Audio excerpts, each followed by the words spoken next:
Diqqat, diqqat! Xalq kutgan xushxabar. Farmonga ko'ra 2026-yil 1-iyuldan pensiyalar va nafaqalar hamda ijtimoiy reyestrga kiritilgan oilalarga bolalar nafaqalari va moddiy yordam to'lovlari miqdori 7% ga oshiriladi.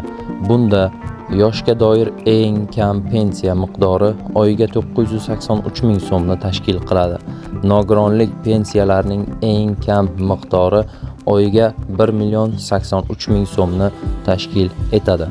Ijtimoiy reyestrga kiritilgan oilalarga bolalar nafaqasining har oylik miqdori 3 yoshgacha bo'lgan bitta kichik farzandi uchun 386 ming so'm, 3 yoshdan 18 yoshgacha bo'lgan bitta farzandi uchun 295 ming so'm, oilaning ikkinchi farzandi uchun qo'shimcha 177 ming so'm, oilaning 3 va undan keyingi har bir farzandi uchun qo'shimcha 118 ming so'm hisoblanadi.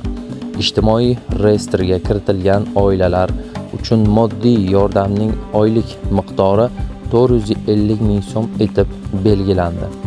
2026-yil 1-iyuldan pensiyani hisoblashning bazaviy miqdori 504 ming so'm etib belgilandi. Shu va boshqa xabarlar bilan tanishib olish uchun, bilib olish uchun kanalimizga obuna bo'ling hamda bir dona like bosib qo'yishni unutmang. Xayr, salomat bo'ling. Keyingi videolarda ko'rishguncha.